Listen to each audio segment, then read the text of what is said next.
পরিবহন মন্ত্রী শ্রেয়াশিস চক্রবর্তী আজকে সাংবাদিক বৈঠক করলেন। ইশালের সভাপতি একগুচ্ছ তিনি এখানে পরিষেবা প্রদান করার জন্য আজকে তিনি জানিয়েছেন।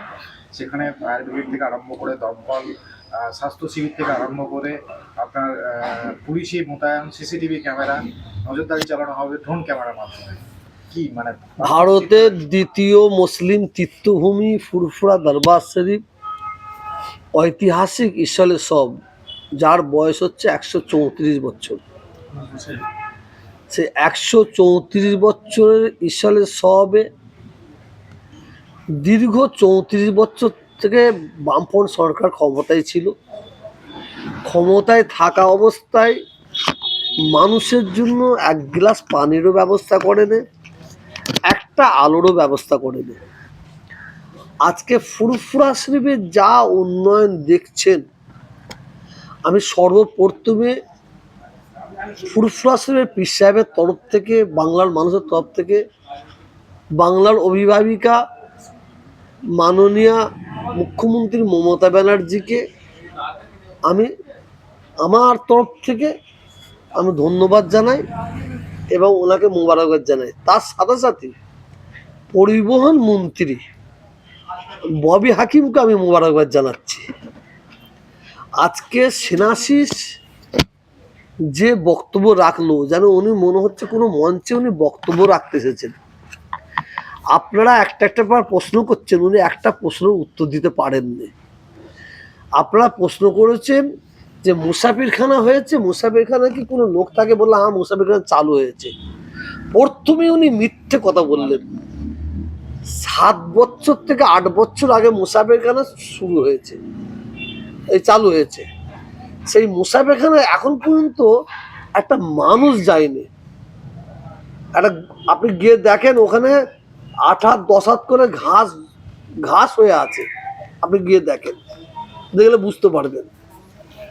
আজকে যতটুকু উন্নয়ন দেখছেন, এর উন্নয়নের মূল কাণ্ডারি যার নির্দেশে হচ্ছে, সেটা হচ্ছে মাননীয় মুখ্যমন্ত্রী মমতা ব্যানার্জি আর মাননীয় জনাব ফিরহাদ হাকিম সাহেব, ববি হাকিম সাহেব।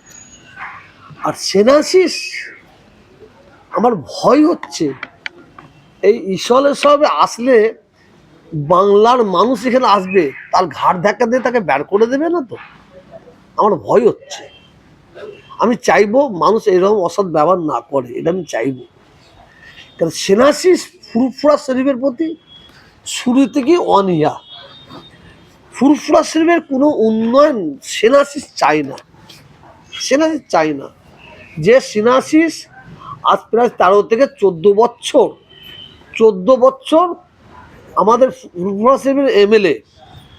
আমি লিখে দিতে পারি, সেনাশিস চ্যালেঞ্জ করতে বলুন। ও যদি সত্যিকারের মানে মানে এমএলএ বলে দাবি করে, চ্যালেঞ্জ করতে বলুন যে ফুরফুরা দরবার শরীফের জন্য 14 বছরে 14 টাকা উনি খরচা করেছে। 14 টাকা ফুরফুরা দরবার শরীফের জন্য খরচা করেছে।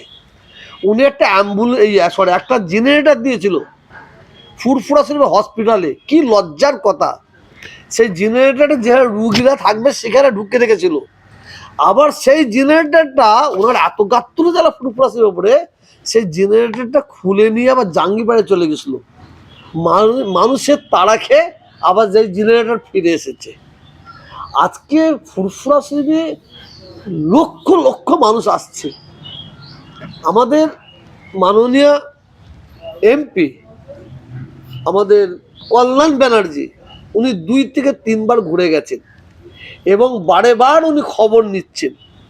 আজকে উনি আজকে এসেছিলেন না রাঁধা ডালে বাগার দিতে। উনি দেখেছেন না একটা কাগজ লিখে পড়ছে, ওনার নিজের হেম্মত নয়, ওনাকে সব লিখে দেওয়া হয়েছে। উনি পড়ে বলছেন। কেউ ওনাকে লিখে দিয়েছে। উনাকে আপনার নিশ্চয়ই দেখেছেন, উনি পাউডার মেখে এসেছে। আর ওনাকে জিজ্ঞাসা করুন, আজকে যে মিটিং করলো, ফুরফুরা শরীফের কোন পীরজাদা ছিল, কোন পীর সাহেব ছিল, তাদের কি অভাব, তাদের কি চাওয়া পাওয়া, তাদের সঙ্গে কি আলোচনা করেছে জিজ্ঞেস করুন তো। আপনাদের ছিলেন ফুরফুরা শরীফে একটা পীরজাদা ছিল, অনেকে হয়তো কাক হয়ে এই মানে বগ হয়ে কোকিল হয়ে এই কাক হয়ে বসেছিল, কাক বগ হয়ে বসেছিল, ওরা পীরজাদা নয়, ওরা আমাদের কেউ নেই, দু চারটাকে রেখে দিয়েছে পীরজাদা সাজিয়ে, ওরা সত্যি বলতে আমাদের পীর সাহেব ফুরফুরা পীর সাহেবের কেউ নাই। আজকে ফুরফুরা শরীফের যে উন্নয়ন হয়েছে আমি তার জন্য সত্যিকার বলছি, মনে প্রাণ দিয়ে বলছি, মুখ্যমন্ত্রীকে আমি ধন্যবাদ জানাই, ববি হাকিমকে ধন্যবাদ জানাই। আপনি জানেন পর্যটক কেন্দ্রের চেয়ারম্যান কে? তপন দাশগুপ্ত। আপনি তপন দাশগুপ্তকে একটা কথা বলতে শুনেছেন? স্ট্যাচুর মতন পাশে বসতে রেখে দিয়েছে, স্ট্যাচু বসা আছে, কোনো কথা নেই। আমার ফুরফুরা শরীফের উন্নয়নের জন্য আমি প্রশাসনকে ধন্যবাদ দেবো, ডিএমকে ধন্যবাদ দেবো, এসপি সাহেবকে ধন্যবাদ দেবো, ইনাদের প্রচেষ্টায় আজকে এতটা গেছে। আর সেনাশিস, আমি আবার বলছি, সবাই মনে করবেন সেনাশিসের বিরুদ্ধে তহসিদি কথা বলে, মানে অনেকে বলবো হয়তো, সেনাশিস আজকে ওর মুখটা আমি দেখলাম, মানে আপনাদের এর মাধ্যমে ওর বছর পরে।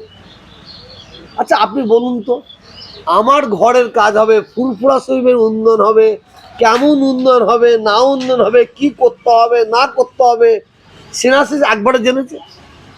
আমরা ফুরফুরা শরীফ থেকে আমরা মুখ্যমন্ত্রীর কাছে দাবি রাখছি, একটার পর একটা দাবি রাখছি, সেইটা উনি ববি হাকিমকে নির্দেশ দিচ্ছেন, ববি দেখো কি বলছে দেখো। আর ববি হাকিম সাহেব উনি ডিএম, এসপি, এসডিও